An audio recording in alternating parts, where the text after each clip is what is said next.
बिस्मिल्लाहिर्रहमानिर्रहीम। Automatic annual increment जो employees का लगता है उसका किस तरह माइक्रोसॉफ्ट एक्सेल में बनेगा, ये आज की इस क्लास के अंदर मैं बताऊंगा। तो चलिए शुरू करते हैं आज की इस क्लास को। माइक्रोसॉफ्ट एक्सेल को ओपन करेंगे। अब यहाँ पर सिंपल सीरियल का एक कॉलम आ जाएगा, नेम, बेसिक, बेसिक के साथ ज्वाइनिंग,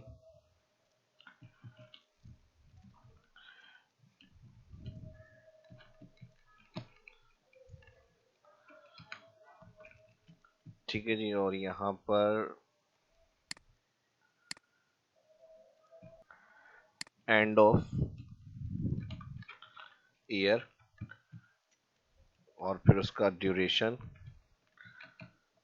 ड्यूरेशन के बाद इंक्रीमेंट 10%। ठीक है जी, एनुअल जो होगा 10% इंक्रीमेंट ऐड हो जाएगा। और यहाँ पर सीरियल के लिए 102 इसको फिल करेंगे। और यहाँ से अलाइन सेंटर, नेम के अंदर मेरी लिस्ट बनी हुई है, इसी को मैं ड्रैग कर लेता हूँ यहाँ पे नेम एम्प्लॉयज़ के। उसके बाद उनकी बेसिक्स, डेट ऑफ ज्वाइनिंग मैंने यहाँ रखा है कॉलम बेसिक सैलरी का। और उसके बाद designation, department, X Y Z, extra column जो भी होंगे वो आप अपने हिसाब से ऐड कर सकते हैं इसके अंदर। ठीक है जी, डेजिग्नेशन, पोस्ट वगैरह वो, और फिर डेट ऑफ ज्वाइनिंग जो होगी। ठीक है जी, डेट ऑफ ज्वाइनिंग इनकी मैंने एंट्री कर ली यहाँ पर। और इसके बाद एंड ऑफ ईयर देखने के लिए यहाँ पर हम फॉर्मूला ई डेट फंक्शन यूज़ करेंगे। और इस सेल को जो डेट ऑफ ज्वाइनिंग है मल्टीप्लाई करेंगे इसको, या फिर कॉमा लगा दें, एंड ऑफ मंथ, 12 मंथ के बाद की डेट बताएं। ठीक है जी, ई डेट का फंक्शन होता है डेट में मंथ ऐड करने के लिए। Enter, control shift 3 date format के लिए,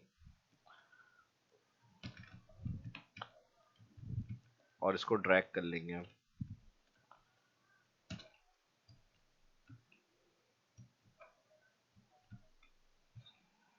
ठीक है जी, ये काम करने के बाद अब जो डेट ऑफ ज्वाइनिंग होगी और एंड ऑफ ईयर के हिसाब से इनका एंड ऑफ ईयर पता चल जाएगा कब हो रहा है। ठीक है जी। अब ड्यूरेशन इनका अगर हम चेक करें कितना हो चुका है अभी तक करंट। ठीक है जी, अब यहाँ तक ये काम हो गया। ई डेट से हमने ये देख लिया डेट ऑफ ज्वाइनिंग के हिसाब से इनका 1 ईयर कब कंप्लीट हुआ है, लेकिन करंट डेट के हिसाब से इनका कितना ड्यूरेशन हो गया उस हिसाब से कंपनी पे करेगी इनको। ईयर बेस के हिसाब से, बेस ईयर के हिसाब से इनकी। ठीक है, अगर जैसे 2 साल होंगे तो 2 साल का 10% के हिसाब से इंक्रीमेंट ऐड होगा। तो यहाँ पर मैं 10% एनुअल इंक्रीमेंट चार्ज होता है अक्सर कंपनीज में। ठीक है जी, एनुअल जो चार्जेस होते हैं ऐड होते हैं इंक्रीमेंट के, वो 10% सैलरी बढ़ती है आपकी, तो वो। अब date of joining, end of year इनका कब हो रहा है ये। अब इनका ड्यूरेशन करंट के हिसाब से कितना हो गया है, तो इसके लिए हम ईयर फ्रैक्शन फंक्शन यूज करेंगे। ईयर फ्रैक्शन फंक्शन दो डेट के दरमियान ईयर कैलकुलेट करने के लिए यूज किया जाता है। तो यहाँ पर डेट ऑफ ज्वाइनिंग, कॉमा, और एंड डेट के लिए हम टुडे यानी सिस्टम डेट, आज की जो करंट डेट होगी वो कैलकुलेट होगी। और यहाँ पर हम ब्रैकेट ओपन ब्रैकेट क्लोज करेंगे। और यहाँ ईयर का ब्रैकेट भी क्लोज, ईयर फ्रैक्शन का। एंटर। अब देखें ये इस तरह से हमें आंसर दे रहा है। डिक्रीज करेंगे तो ये इस तरह बताएगा 1.5, यानी 1.5 साल हो गया इनको तकरीबन अभी जो करंट पीरियड चल रहा है जनवरी का, और इनकी डेट ऑफ ज्वाइनिंग के हिसाब से। लेकिन हम डेट 1.5 यानी 1.5 साल इनका हो गया, कैलकुलेट होगा इनका 1 ईयर। फिर जब इनका 2 ईयर कंप्लीट होंगे तो फिर इनको 10% मजीद इंक्रीमेंट ऐड हो जाएगा। ठीक है जी, तो उनको 10% दिया जाएगा जिनका 1 साल कंप्लीट हो गया, पहली प्रायोरिटी ये है। और जो है उसके बाद जिनके 2 साल कंप्लीट होंगे तो फिर 2 साल के हिसाब से उनका 10% इंक्रीमेंट रेट होगा। 3 साल होंगे तो 3 साल के हिसाब से होगा। तो पहले तो हमने ये कैलकुलेट कर लिया डेट ऑफ ज्वाइनिंग के हिसाब से टुडे करंट तक कितना ड्यूरेशन हुआ है, तो इनका 1 ईयर काउंट किया जाएगा, ट्रैक करेंगे। तो जिस एम्प्लॉय का 1 कंप्लीट होगा उसको इंक्रीमेंट मिलेगा, और जिस एम्प्लॉय का नहीं हुआ कंप्लीट, 0 है, उसका कोई इंक्रीमेंट अभी ऐड नहीं होगा। इनका पीरियड अभी बाकी है। ठीक है जी। अब इसके अलावा जो 2 साल आ रहे हैं जिनके 2.7, यानी अभी 3 ईयर इनके कंप्लीट नहीं हुआ, तो इनका 2 ईयर ही का कैलकुलेट होगा इंक्रीमेंट। ठीक है जी, तो अब हमें क्या करना है, यहाँ पर हम फॉर्मूला यूज करेंगे इक्वल बेसिक्स का। ठीक है जी, जो सैलरी बेसिक्स होगी उस हिसाब से कैलकुलेट होगा। और यहाँ पर हम मल्टीप्लाई का साइन ऐड करेंगे, मल्टीप्लाई का साइन के बाद ब्रैकेट ओपन करेंगे, और इसके साथ हम लगाएंगे लेफ्ट फंक्शन। लेफ्ट फंक्शन में हम ड्यूरेशन के लिए करेंगे सेल, और इसको कॉमा 1 करेंगे, यानी नंबर करेक्टर जो लेफ्ट से है 1 को कैलकुलेट करें, और फिर यहाँ पर हम लेफ्ट का ब्रैकेट क्लोज करेंगे। क्या कैलकुलेट करना है, हमने यहाँ पर मल्टीप्लाई कराना है 10%, और ड्रैग करने से पहले इसको F4 करेंगे, एब्सोल्यूट, और एंटर। ठीक है, ताकि ये फिक्स रहे, नीचे ड्रैग नहीं हो। ये दोनों सेल हमारे सीक्वेंस में आ रहे हैं तो ये ड्रैग हो जाएंगे, एंटर। अब 25, ठीक है जी, 25 का अगर हम डायरेक्ट कैलकुलेट करें 10%, तो ये आंसर आएगा हमारा 2500 आ गया। 1 साल का इनका इंक्रीमेंट ऐड हो रहा है। ठीक है जी, अब ये यहाँ पर हमारा अमाउंट सही आ गया। ड्रैग करेंगे तो हर एम्प्लॉय का अगर उसका 1 साल कंप्लीट हो गया है, उस हिसाब से अगर 2 साल होंगे 2 साल का इनका इंक्रीमेंट आ जाएगा। जैसे ये 30,000 सैलरी है, 1 ईयर का इनका 3,000 इंक्रीमेंट बनेगा, लेकिन 2 साल है तो इनका 6,000 अमाउंट आना चाहिए ड्रैग करने से। बिल्कुल सही आ रहा है। ठीक है जी, अब देखें यहाँ पे 3,000 1 ईयर के, फिर 3,000 2 ईयर के, 6,000 इनकी इंक्रीमेंट ऐड होगी सैलरी के अंदर। अब यहाँ पर हम ये इतना काम कंप्लीट कर लिया हमने।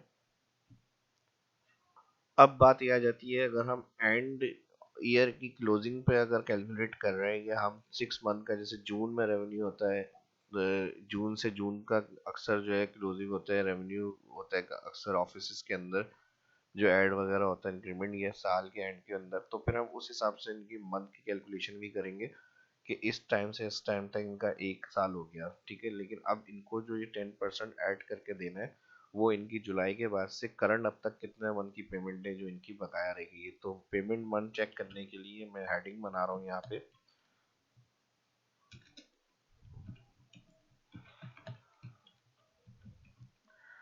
ठीक है जी, पेमेंट मंथ ऐड करने के लिए यहाँ पर हम पहले कंडीशन देंगे, इफ अगर ये सेल ग्रेटर इक्वल 1 है, यानी 1 साल से ज़्यादा है, तो फिर यहाँ पर आप फॉर्मूला यूज़ करेंगे, डेट इफ फंक्शन यूज़ कर लेते हैं।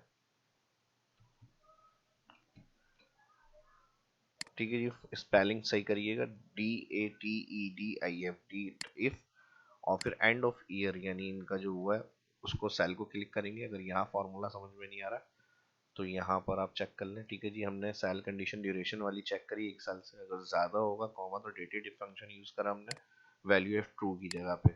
ठीक है जी, वैल्यू ऑफ ट्रू में हमने कहा एंड ईयर को देखें, और कॉमा के बाद करंट यानी टुडे, आज तक के जो इनके मंथ हो गए वो बताएं। ठीक है जी, और यहाँ पर हमें क्या चेक करना है, आज तक मंथ, तो इन्वर्टेड कॉमा में हम टाइप करेंगे एम, और ब्रैकेट कर देंगे इसका किलोस। ये वैल्यू ऑफ ट्रू हो गई, और अगर नहीं है तो कॉमा, इन्वर्टेड कॉमा, यहाँ पर 0 लिखा हुआ आ जाए, और फिर यहाँ पर कर देंगे ब्रैकेट किलोस। ठीक है जी, अब देखें इनके 6 मंथ हो गए, जनवरी अभी पूरा नहीं हुआ है, तो जुलाई से लेके अभी जैन की डेट्स चल रही हैं, तो उस हिसाब से जो है वो इनका हेडिंग बहुत बड़ी हो रही है, इसको मैं यहाँ से कर देता हूँ short, P month, payments month. ठीक है जी, और यहाँ से डबल क्लिक, पेमेंट्स मंथ को देख लिया हमने, यहाँ पे डेटेड, और सीक्वेंस में आ रहे हैं सेल दोनों हमारे, कोई F4 वगैरह नहीं होगा, एंटर, और ड्रैग कर लेंगे इसको। अब जिनका हो गया, अच्छा 0 टैक्स में चला गया, इसको मैं इन्वर्टेड कॉमा से हटा देता हूँ, डायरेक्ट ड्रैग कर लेंगे इसको, तो इस तरह आ जाएगा। ठीक है जी, अब 6 मंथ के यानी इनके एरियर के हिसाब से इनको पेमेंट्स करनी है, तो यहाँ पर हम कर लेते हैं। अब यहाँ पर कॉलम बनेगा एरियर। ठीक है जी, एरियर पेमेंट्स,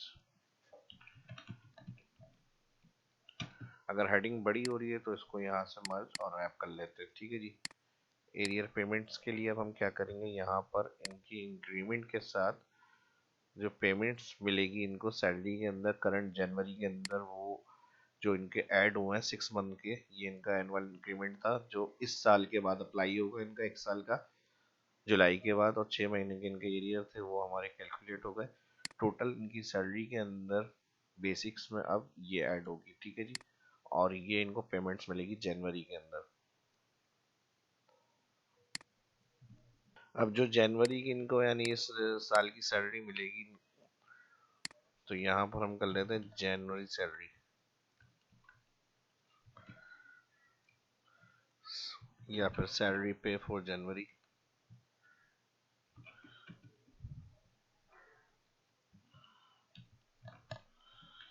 ठीक है जी, तो इसके लिए अब कितनी इनको मिलेगी बेसिक्स, और बेसिक्स के साथ इनकी एरियर पेमेंट्स जो होगी वो प्लस होकर 40,000 करंट मंथ की सैलरी मिलेगी जनवरी की इनको। ठीक है जी। और इसको अगर मर्ज करना है तो यहाँ से हम मर्ज अनमर्ज करेंगे और ये 2023 का रिकॉर्ड है इनका, ड्रैग करेंगे इसको। ठीक है जी। तो हर एम्प्लॉय की जो पे सैलरी एरियर के बाद करनी है वो अमाउंट आएगी। और न्यू बेसिक अब इनकी क्या रहेगी। ठीक है जी। एम्प्लॉय डेटाबेस मेंटेन कर रहे हैं हम, पेमेंट्स वगैरह की इंक्रीमेंट्स जो होते हैं वो किस तरह से ऐड करेंगे ऑटोमेटिक, वो मैंने इसके अंदर बताया है। और यहाँ पर न्यू बेसिक्स जो होगी इसके अंदर प्लस हो जाएगी इनकी इंक्रीमेंट जो ऐड हुई है। तो न्यू बेसिक्स जो ईयर 2023 में होगी प्राइस की, वो ये करंट सैलरी। अब उस हिसाब से नेक्स्ट जो एंड ऑफ ईयर के अंदर इनकी कैलकुलेशन होगी, वो उसके हिसाब से ड्यूरेशन आ रहा है वो आप कैलकुलेट करेंगे आगे एक्स्ट्रा कॉलम बना के 2024। और फिर जितना ड्यूरेशन इनका पे हो चुका होगा इंक्रीमेंट का, सैलरी जो बेसिक्स होगी उस हिसाब से फिर 10% इनके ऐड हो जाएंगे एंड ऑफ ईयर के अंदर। तो यहाँ आप इस तरह से इसमें आगे कंटिन्यू कर सकते हैं। अब ये ईयर 2024 है और फिर इनकी एनुअल इंक्रीमेंट लगी 10% 2024 के अंदर।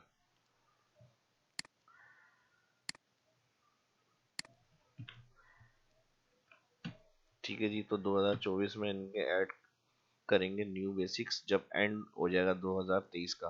तो 2000 साल के 24 में जब स्टार्ट होगी जनवरी में, तो इनकी इस तरह से हम इंक्रीमेंट ऐड करेंगे, मल्टीप्लाई करेंगे इसको 10% परसेंट का साइन कर देंगे और प्लस कर देंगे न्यू बेसिक्स के अंदर। तो 27,500 जो 10% होगा 2024 में न्यू सैलरी इनकी आपके सामने आ जाएगी इस तरह से। और फिर हर साल की आप इस तरह से आगे कंटिन्यू कर सकते हैं। 2025 2025 के लिए यही आपको आगे कंटिन्यू करना है।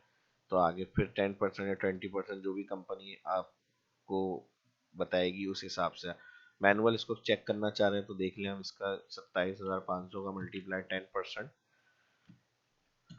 2750, और इसके अंदर अगर हम 2750 प्लस करें तो वो आ गया 30,250।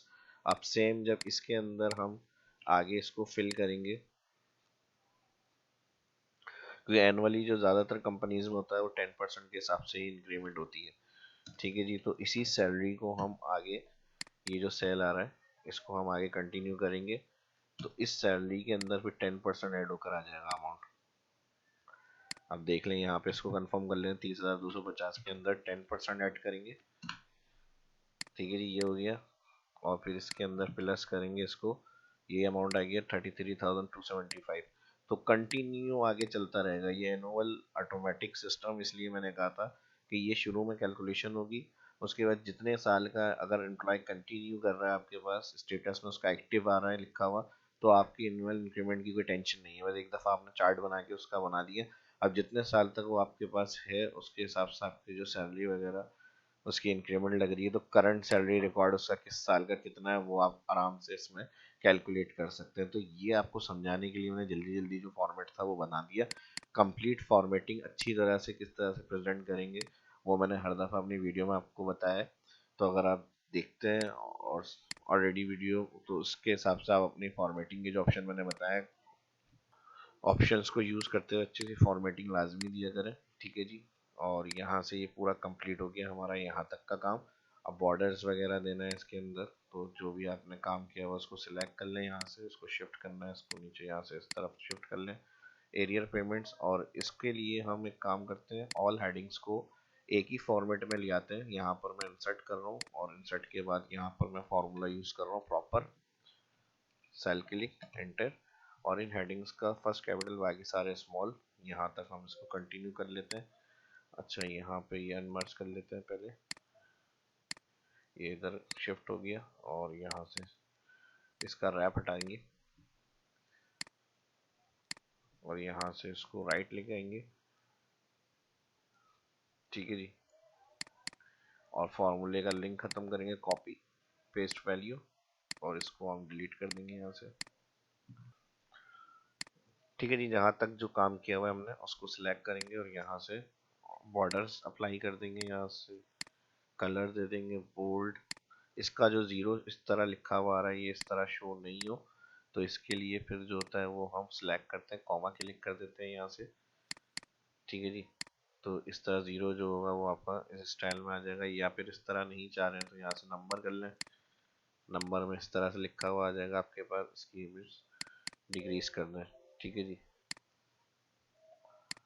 लेकिन कॉमा जीरो जो होगा वो यहाँ पर शो होगा, तो इसके लिए कॉमा ही बेहतर है। इस तरह से हम इसको कर लेते हैं, ठीक है जी। और जहाँ नहीं है तो वो फिर आप इस तरह से उसको डिक्रीज कर लें। ये पर मंथ का ऑप्शन है तो इसको इस तरह से हम शो कर लेते हैं। एरियर पेमेंट्स जो है इसको भी शॉर्ट कर लेते हैं, जहाँ से जितना एडजस्ट हो सकता है वो हमारा कॉलम, ताकि प्रिंट अगर हम करते हैं तो एक पेज पर आ जाए हमारा, ये कर लेते हैं। और इसके साथ ही यहाँ पर मल्टीप्लाई 10% के लिए